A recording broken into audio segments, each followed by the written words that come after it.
Hey folks, it's Rob Flux here with another Sunday session, and tonight is open mic night, and I've stuck the wrong logo up the top. See if I can find, there it is, open mic night.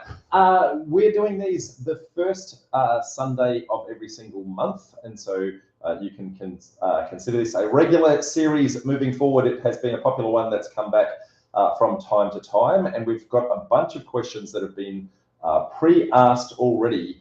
So we've got a full session for today. However, if you would like to get your questions in for next time, you can click on the link below and they will come through. We'll collate those and I will do whatever prep I need to and give you the answers that you're looking for today. So that said, we've got a bucket load of questions that have already come through. So I'm going to do my best to try and answer them.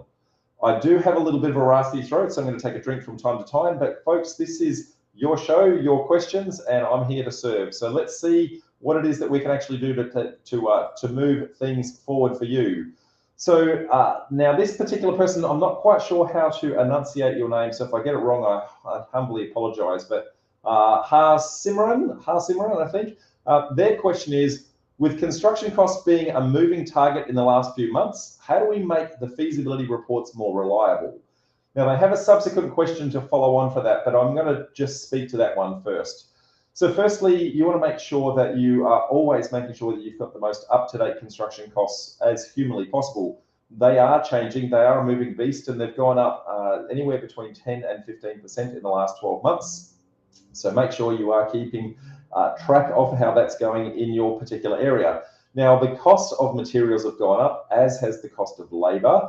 And so what you're going to find is in different areas, the cost of labor will be more available or less available. And also the cost of materials and the freight in order to get there will be a little bit more expensive and less expensive.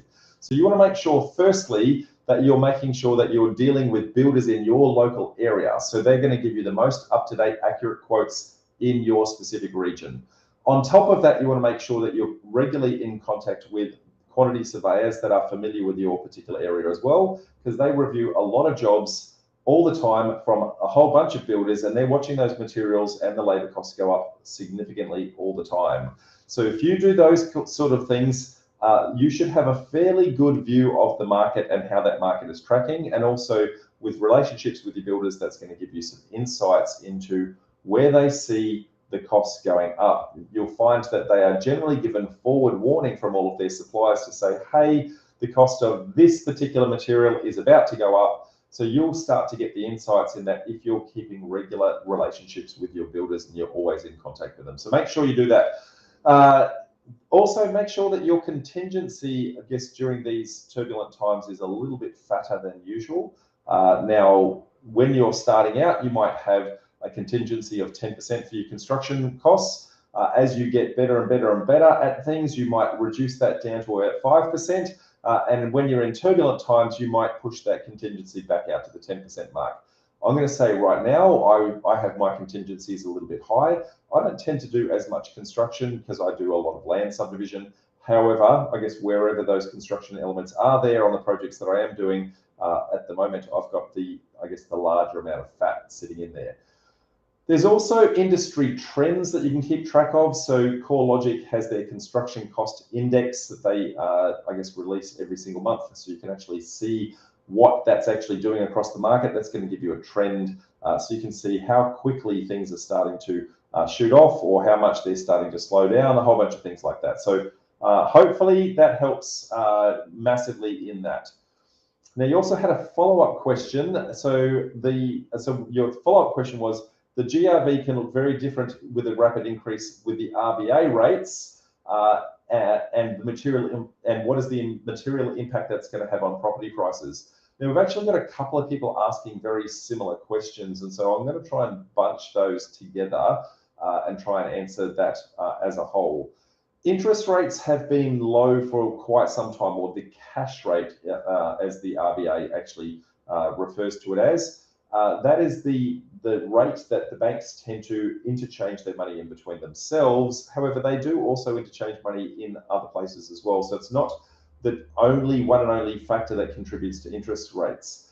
But the interest rate is what the RBA, Reserve Bank of Australia, that's the lever that they pull in order to speed up or slow down the economy as a whole. Now, I want to be very, very clear. It's the economy as a whole. That means every industry is going to be impacted. So that would be manufacturing, that would be mining, that would be farming, that would be the housing market. So when they change the interest rates, the economy as a whole, I guess, starts to be impacted. So by lifting the interest rates, what they're actually trying to do is they're trying to slow down the economy. So what's happened is the cost of inflation, or sorry, the amount of inflation has actually gone past the 2 to 3% range that the RBA is actually looking for to make sure that Australia is actually growing at a slow and steady rate. Now, they've overshot the mark, but at the moment the differential is that wage growth has not grown as well. So what they want is inflation to go up and then wage growth to follow. What's happened is inflation has taken off, but the wage growth hasn't yet. And so the RBA's got this challenge at the moment with regards to, look, we want to keep stimulating the economy so that we can actually get the wage growth up. But at the same time, because of the cost of all these other things, so the cost of freight, the cost of materials, the cost of construction, the cost of fuel, all those sorts of things have gone up globally because of, I guess, the lagging effects of COVID. They're having to slow us down. Now, there's a second government industry organisation that also has a lever to pull in order to impact the economy. So RBA impacts the entire the entire economy, whereas APRA, the Australian Prudential Regulatory Authority, they have the ability to modify what they call macro-prudential rules. That is, they can go to individual industry segments, and they can say, look, for the mining industry, we want to do this. For the manufacturing industry, we want to do something else. For the property industry, we want to do a third thing. So they can make the ability to borrow a little bit harder. So they can have those levers pulled. At the moment, APRA haven't actually made any changes, but I would be watching this space. When APRA start to step in, then they're trying to slow down just one part of the economy. That said, the impact is interest rates go up, the affordability starts to go down, and people can't afford to borrow as much. And so the impact is going to be that housing prices are going to slow down and likely to go backwards across the majority of Australia at least in the short to medium term. That means both the purchase price of what you're buying and also the sale price, the finished price of the finished product at the end. So what we've got to work out is, well, if the purchase price goes down and the sale price goes down, don't forget we've got multiple elements that we're selling. If you're doing a 6-pack, you buy one thing, you're selling 6 other things. You've got to do that differential, what is called the arbitrage. So you want to start to predict or read, and I've done a presentation on this previously that is sitting on our YouTube channel. Make sure that you're watching that. That is all about the difference between market indicators and market drivers. So it's not just the interest rates and the macroprudential things that you want to be looking at, but there's about 16 different measures that you want to start to pay attention to that are going to impact what's going to happen with the industry as a whole. Now, we've got a whole bunch of things pushing up and just one thing at the moment pushing down. So it's not a major roadblock, but it is certainly the indications that roadblocks are coming. So you want to start to keep track of all of that. Anyway, hope that helps. Tomas has a question. Tomas says, just doing the due diligence for a site in Melbourne, which has an Aboriginal cultural heritage overlay, just like so many other dwellings around it. What is the general cost and time implications for a cultural heritage management plan?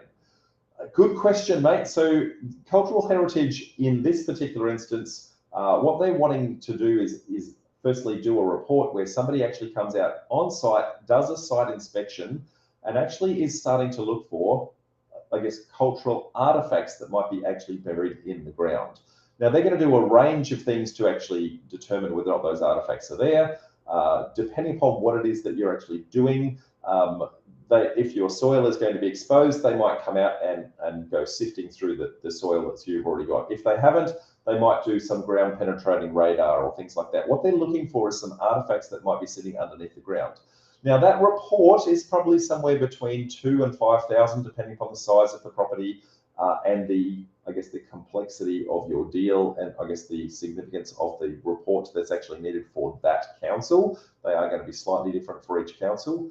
But it's not just the cost of the report, it's really the unknown outcome that comes as a byproduct of that. So you need to spend the money to find out whether or not there is any significance. And if there's no significance, then that's probably the end of it. If there is significance, then what is that significance? That report is actually going to dictate that. So it can have a massive knock-on effect.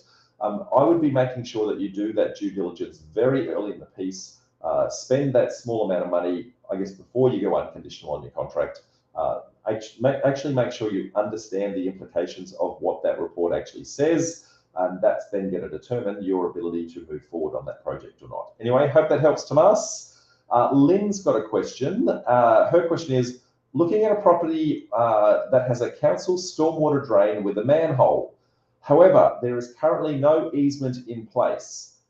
So the question is that too bad, so sad for council? And can I put a deck over it to cover it? Ooh, this one's a little bit sketchy, Lynn. And so I guess the first thing I'm going to say is I'm going to get you to defer to your local civil engineer to actually qualify this categorically for your particular council. And be very, very careful, because this is quite dangerous if you make the wrong mistake. However, I think you might have some merit in your logic. That is, there's no easement in place, there's nothing to actually protect it. Therefore, you might be able to justify being able to build over it. However, my caution would be perhaps council records are not as up to date as you think. Make sure you do all the appropriate searches. Maybe it hasn't been registered on your title, but it may have actually been lodged at some point. So there might be a disconnect between those. I wouldn't do this as an automatic as of right, but I see that there's merit in what it is that you're checking. Sorry, what it is that you're saying.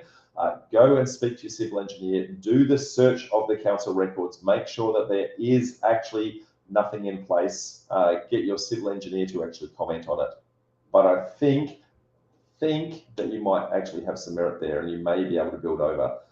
My caution would be, if you are intending to do that, make sure that you map out where the actual sewer line is, that you stay well away from it, and that you can, in some way, shape, or form, have some removable lid or removable portion of the deck that does allow access to the manhole, just in case if they do come and harass you. At least you have some plausible deniability that you tried to do the right thing. So that said, fingers crossed, would love to hear the outcome of how you go after you've spoken to your civil engineer.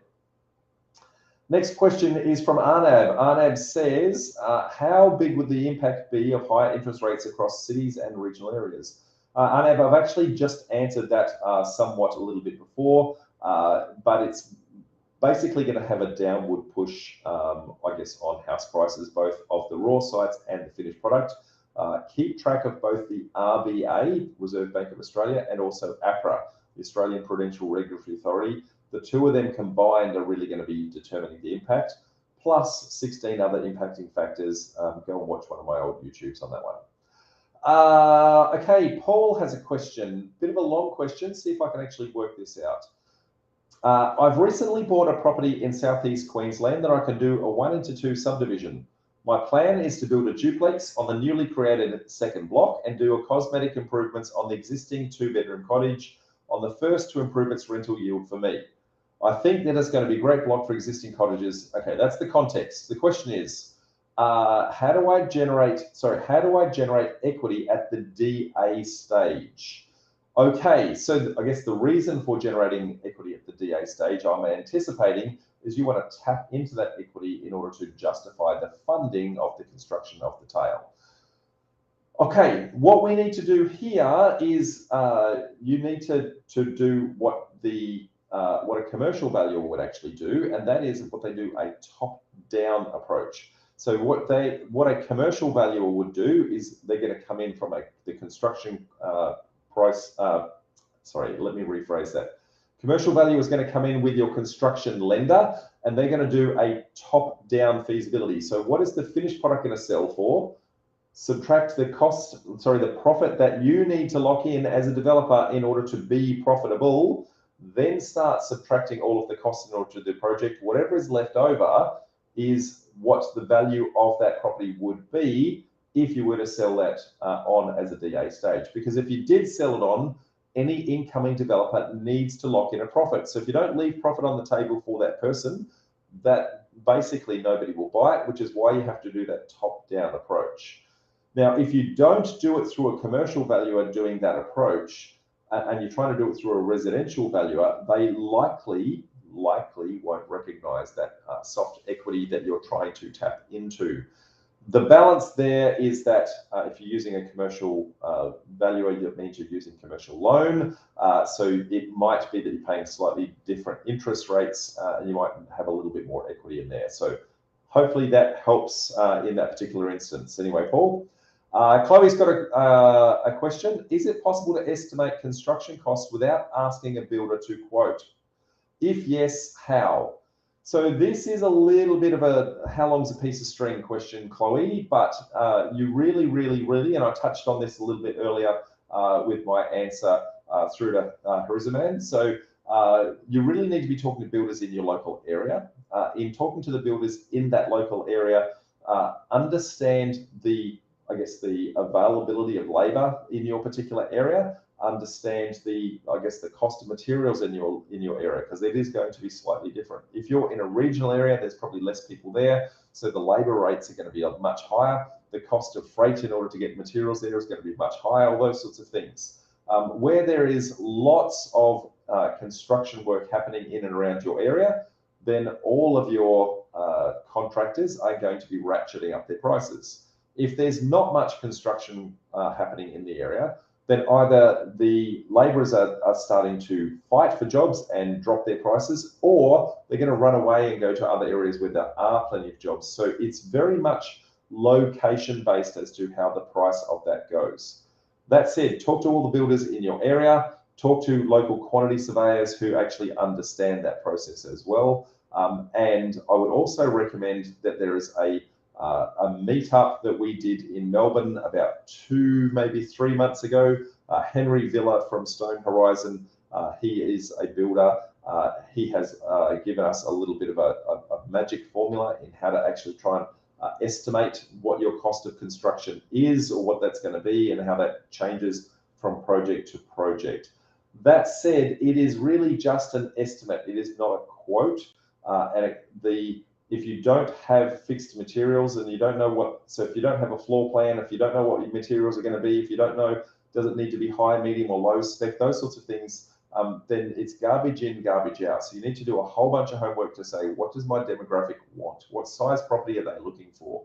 What are the features? How many bedrooms, how many bathrooms? What is the quality of those fixtures and fittings? How big is the physical house? If you do all that estimation, if you do all that research and become an area expert, you're going to know exactly what your area is looking for. That's going to help you to plug into that little model that Henry's actually talking about, and then keep track and keep relationships with the builders and with your quantity surveyors along the way. That will help massively.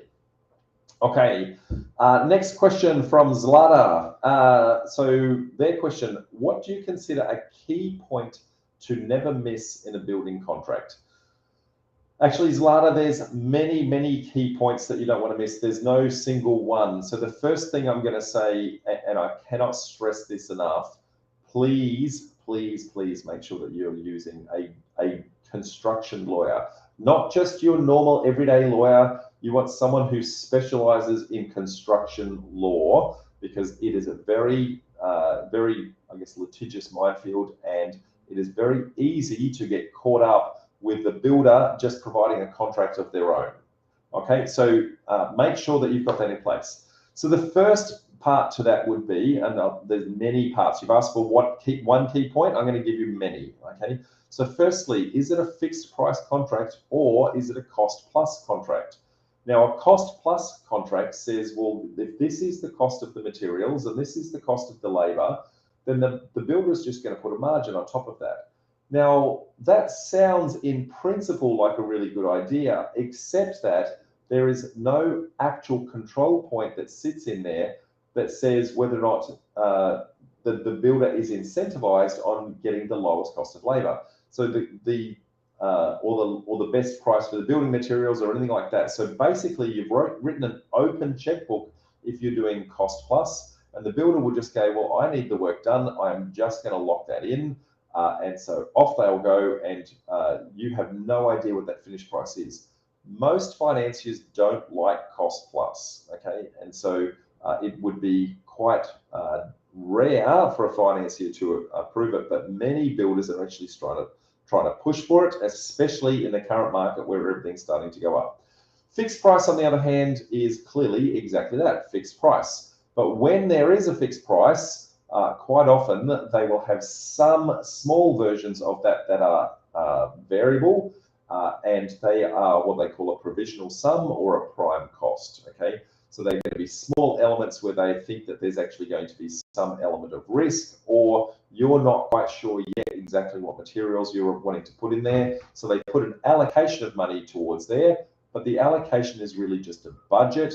And when it actually comes down to it and you choose the materials or you choose the services that are actually going in, there may be a variation. So what we're finding nowadays is that builders, because the financiers still want fixed price, what they're doing is they're having a fixed price contract, but they're starting to ratchet up their provisional sum and prime costs and put more and more items in there so that those elements start to become cost plus. And so it starts to become really challenging to try and keep track of the costs. So you want to keep those provisional sums and prime costs down as much as humanly possible. You want to be very, very clear on exactly what fixtures, what fittings, all those sorts of things are actually in there into your project. So there's two elements for you.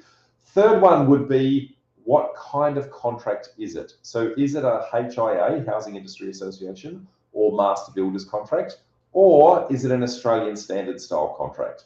Now, HIA and Master Builders, they are very, very common, and most builders are going to give you a HIA or Master Builders contract as their preference, because that is supplied to them by the industry associations. The problem with that is that both the HIA and Master Builders are on the side of the builder. So those contracts are very heavily laden and benefit the builder in most instances. And that will be really obvious when you start to read the terms and conditions of the contract, because it will be that the wording will say the customer shall, the customer will, the customer is responsible for, and very minimal of them say the builder will, okay? So make sure that you're really, really clear on those. And if you are using a HIA or Master Builders, then your construction lawyer will know which clauses are the scary ones, okay? And they will give you alternative clauses to try and counter what is standard within those contracts. If you're using an Australian standard contract, on the other hand, it's a little bit more even-handed. It's, I guess, a little bit of against the builder, a little bit against the consumer, and so it tends to balance out. So where humanly possible, try to use the Australian standard contracts.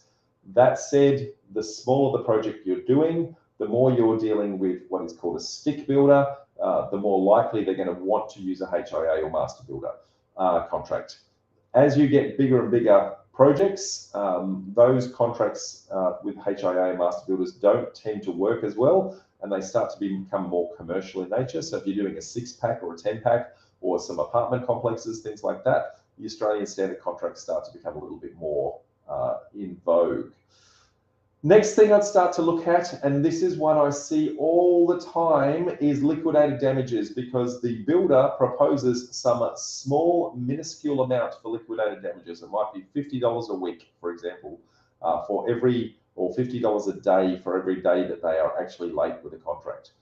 The problem there is that it's not actually reflective of your actual costs. Now, liquidated damages, you are not allowed to profit from, but you are allowed to cover your costs. So what you should do is actually go and do all of your calculations to say, what are my holding costs for the land? What's my holding cost based on, I guess, peak debt of the construction loan coming down? You know, what land tax, what rates, all those sorts of things. What would be my interest? calculate all of that out and work out what your daily rate actually is. Now, in many instances, you're somewhere between $200 and $500 a day, and the builder's asking you for $50 a day. That means for every day that you're actually late, it's actually costing you more than it's costing the builder. So that can be quite challenging if you miss that and it's too late once you've actually signed the contract. So if that liquidated damages clause is not large enough, the problem there is that there's not enough incentive for the builder to actually hurry up. Okay, and so if it's only costing $50 a day and he's got 2 or 3 projects that needs to happen, then they're going to do something that down the road someone has a higher liquidated damages challenge rather than you. So you want to make sure you get that in place. Now, some of the things that I said with regards to HIA and master builders, here's some common challenges you're going to find in those contracts. So first of all, there is a very, very vague definition of what the actual start date is, okay? So when you're measuring liquidated damages from the completion date, well, that's really subjective to when did we actually start? So was it the day that they put the fence up? Was it the day they put the portaloo on? Was it the day that they knocked down the existing house? What is the definition of start? So you want to make sure that you're very clear on when the clock starts, okay? Now, for each project, that is going to be slightly different because not everybody needs to knock down a house and not everybody needs to carve up a backyard. So make sure that you're very clear on what that is. The next one is, what is a definition of rain? Both HIA and master builders are terrible in that they just say, a rain delay is, but is that 1 millimeter of rain? Or is that 100 millimeters of rain? At what point does it actually define a problem?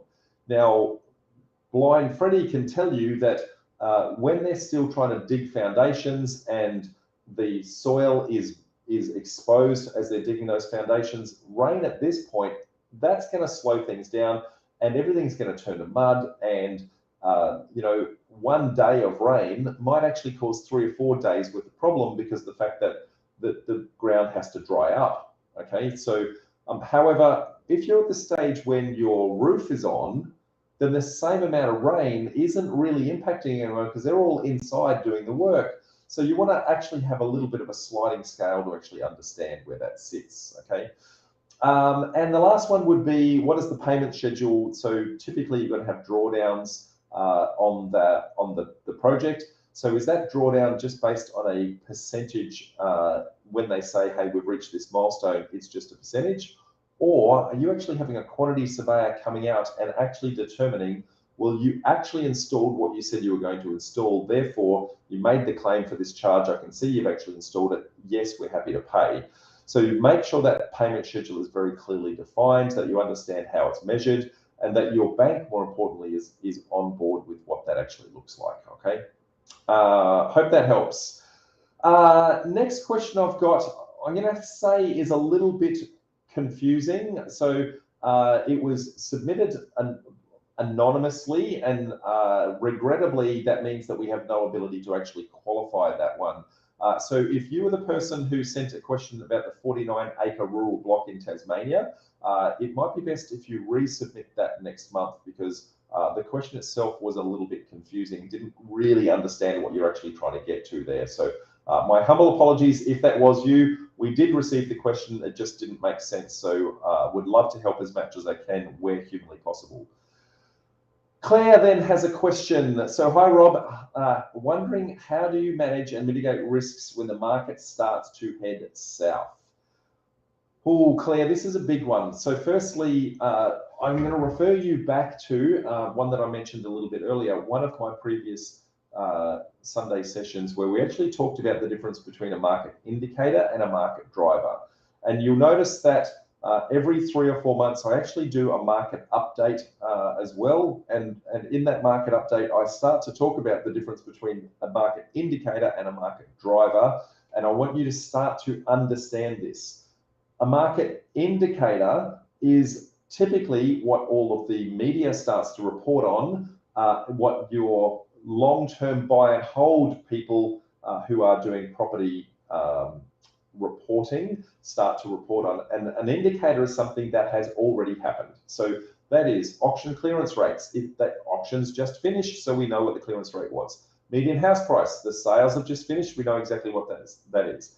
Days on market, the house has been marketed, has been sold, we know how long it was. So an indicator is looking backwards at what has happened. The problem with looking at an indicator is that in order for that house to have sold, somebody had to have the idea of doing that. Then they had to go and get finance for buying the next place. They need to do preparation with regards to getting the house ready. They need to go and talk to a whole bunch of agents and determine whether or not the right agent was on the job. They had to then get the property ready for market. They needed to take all the photos, put it on the market, go through the sales campaign, then get a contract signed, then afterwards have a 30-day settlement typically. So by the time you have the thought of selling and the time it actually settles and actually hits, quite often there's at least 3, sometimes 4 months lag. And so what you're seeing with the market indicator is what everyone was thinking 4 months ago. And it's not necessarily reflective of what's actually happening today. Okay, and so when the media starts reporting on that stuff because they want to use facts, and that's understandable, what they're really talking about is the sentiment that was 4 months ago, and I want you to know that.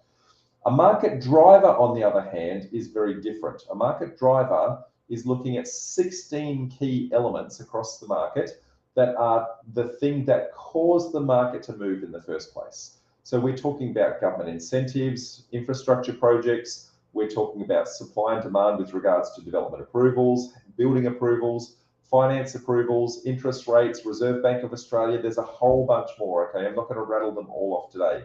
But if you start to track those 16 drivers, you're going to start to see whether or not if one driver changes, if it changes in a negative way, so for example, interest rates are about to go up, that creates a headwind. A headwind is going to slow us down. Okay, if interest rates went down, it's pretty hard for them to go down any further, but if they did, that would be a tailwind, that would be in our favor. So when you track all 16 of these, what you want to be able to do is to go, well, have we got more headwinds than tailwinds? Now that is going to tell you, if you've got equilibrium, then chances are the market has tension in it and it's not really sure what it's going to do, but it might likely is going to stay fairly stable with minor fluctuations. If, however, everything is a headwind, then you've got everything going down, then the market is clearly going to drop and you don't have much choice in that. If it's the other way, the market's going to boom. So you would have seen me do my market analysis updates many, many times and talk about, and you know, been doing these publicly for 3 odd years now. But we talked about publicly what was going to happen in COVID, why it was going to happen. The fact that it was going to slow down, then the fact that the boom was actually going to come, and then the fact that it was going to roll off. So we predicted all of that in advance by looking at those drivers and keeping track of all of those. So you should be looking at those drivers and saying, rightio, is it really heading south, or is it just a whole bunch of people talking about whether or not it should go south? If you do that, you're going to be very clearly aware of what that's going to be. So that's the first part of the problem, is actually understand the actual significance of that. The second part is, in order to mitigate the risk, which is what you actually asked, you want to be moving quickly. You want to get in and out of the same market as much as humanly possible, okay? So the better you are and the faster you are at actually executing your projects, you'll get in and out of the same market and you'll be less exposed to the volatility of the market. I've seen, unfortunately, a lot of people just plod along with their projects, which means that they might actually be exposed to 4 or 5 years worth of market movement. Lots of things can actually happen at that point. So that's really, really problematic in doing that. The last thing is know your numbers. Okay, if you know your numbers, you need to know exactly what your break-even price is. Now, when you know what your break-even price is, anything above that is clearly profit. Now, whilst we're aiming for, I guess, the mythical 20% profit on cost in our projects, some people are aiming for a little bit less. But whilst we're aiming for that, if we don't achieve it, we haven't actually lost cash. What we've lost is potential profit, okay? So there's a lot of room for that potential profit to drop before we actually hit break even and then before we actually hit a real loss. So when you're in that phase where it's starting to drop, you are still profitable. So the market is moving against you, you're still profitable.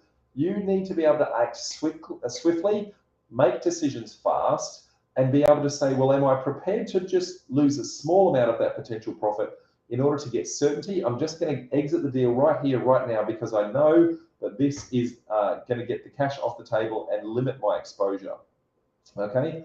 Or if you know that the drivers are pointing the right direction, do you want to have that ride and that sort of thing? So you want to have a combination of those two to say, understand what the market is doing, know what my break-even point is, and then I can actually start to say, look, am I prepared? Do I think it's just going to soften and then come back? In which case, you know, lose a little bit of profit and then it should come back.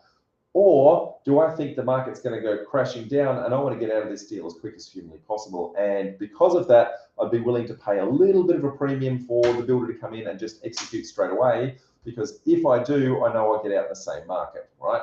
So they're the sorts of questions that you want to be asking yourself to say, how do I mitigate the risk? And what you're really doing is trying to make sure that you stay in the black. Anyway, hope that helps clear.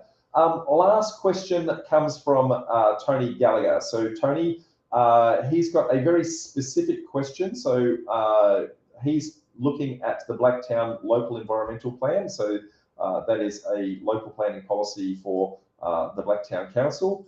And there's some wording in there that is a little bit confusing to the uninitiated. So what it's saying is that minimum subdivision lot sizes states that the registration of a strata plan or a strata plan of subdivision, and he's asking the difference between, well, what is a strata plan and what is a strata plan of subdivision? It's actually the same thing here, Tony. What it actually is, I guess, whether it's actually proposed or actually executed, okay? So the strata plan, when you're trying to subdivide, strata is a way that you're actually going to subdivide in such a way that there's actually common property, okay?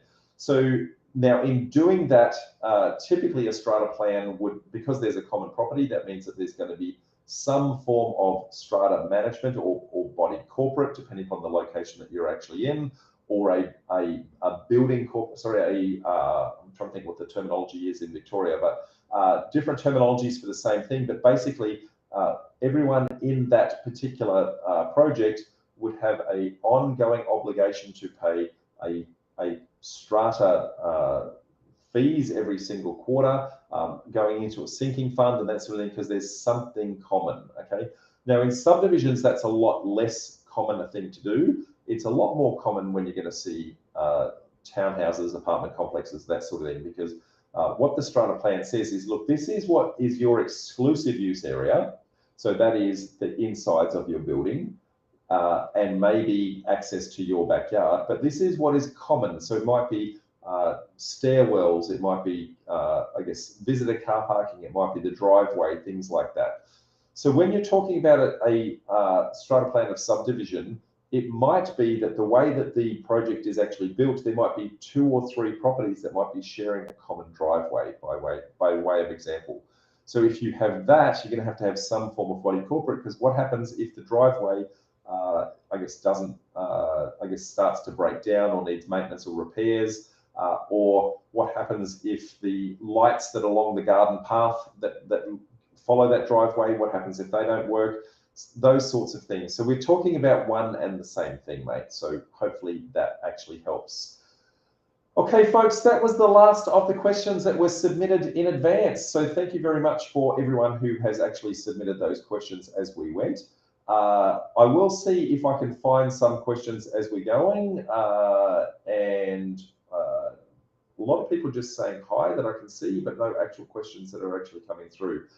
If you would like to submit a question for next time, folks, if you click on, I guess, that link below, so propdev.info/open-mic, you can start to submit your questions now. And on the first Sunday of every month, we're going to be doing these open mic nights every single time. So folks, that is the last of our questions. So I'm going to say thank you very much. I can't wait to see you at one of our upcoming meetups. If you haven't been to a meetup, we run them in 3 states, Brisbane, Sydney, and Melbourne.